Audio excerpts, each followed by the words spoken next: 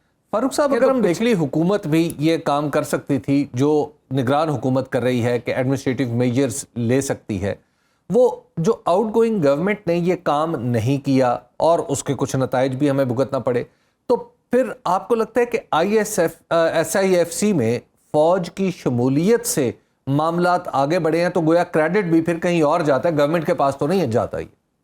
اس کے اوپر I think آپ کے سوال میں میرے سے قیاس رائی کرنے کو کہا جا رہا ہے۔ مجھے محسوس ذاتی طور پہ یہ ہوتا ہے کہ کچھ ماہ پہلے ہمیں یہ اشاریے ملنا شروع ہو گئے تھے کہ جو بیرونی دنیا ہے، چاہے ان میں مالیاتی ادارے ہوں، چاہے جن کو ہم اپنے فرینڈلی کنٹریز کہتے ہیں، وہ پاکستان کے خساروں کو فل کرنے کے لیے تیار نہیں تھی، اور وہ دیکھ رہی تھی کہ بنیادی قسم کی کوئی تبدیلی جب تک نہیں آتی پاکستان کے اندر، کوئی پالیسی کنٹینیوٹی نظر نہیں آتی، کوئی ایسا ادارہ، کوئی ایسی کاؤنسل، کوئی ایسا ڈپارٹمنٹ سامنے نہیں آتا جو اس چیز کی گارنٹی دے کہ پالیسی میں تسلسل رہے گا، پالیسی کنٹینیوٹی سامنے آئے گی، اور معاشی پالیسی سازی جو ہے وہ پیورلی سیاسی بنیادوں کے اوپر نہیں بنائی جائے گی۔ تو وہ شاید تیار نہیں تھے کہ پاکستان کے جو بینکرپسی کی طرف جو ہماری مارچ چل رہی تھی اس کو روکنے میں وہ کوئی ہماری مدد کریں گے، اور شاید ان کو ان اشاروں کو صحیح طرح پاکستان میں پڑھ لیا گیا اور کچھ ایسے فیصلے لیے گئے اور کوئی ایسے ادارے قائم کیے گئے کہ پالیسی کی کنٹینیوٹی کو کسی طرح یقینی بنایا جائے۔ تو فاروق صاحب آپ کیا سمجھتے ہیں ہمیں پالیسی کے تسلسل کو برقرار رکھنے کے لیے مزید کیا میجرز لینے ہوں گے آگے؟ میجر میرے ذہن میں بڑا سمپل معاملہ یہ ہے کہ آپ نے جو بھی معاشی فیصلہ کرنا ہے وہ کسی سیاسی ایجنڈے کے تحت نہیں کرنا، وہ کسی پارٹی کے ایجنڈے کے تحت نہیں کرنا، وہ پاکستان کے ایجنڈے کے متحد کرنا ہے۔ وہ 24 کروڑ پاکستانی جو رہتے ہیں ان کے فیوچر کے متعلق سوچ کے وہ فیصلہ کرنا ہے۔ جیسے میں نے شروع میں کہا کہ سیاست اور معیشت کو اس میں ایک فائر وال کھڑی کرنی ہوگی، جس کو ہم کہتے ہیں minimization of politics and economics, یعنی کہ جو سیاسی اثر رسوخ ہے وہ معاشی فیصلہ سازی سے دور کرنا ہو۔ فاروق سلیم صاحب بہت بہت شکریہ، پروگرام میں ہمارے ساتھ موجود تھے۔ پروگرام کا وقت ختم ہوا، ناظرین آپ سے ملاقات ہوگی انشاءاللہ کل اللہ نے کے بعد۔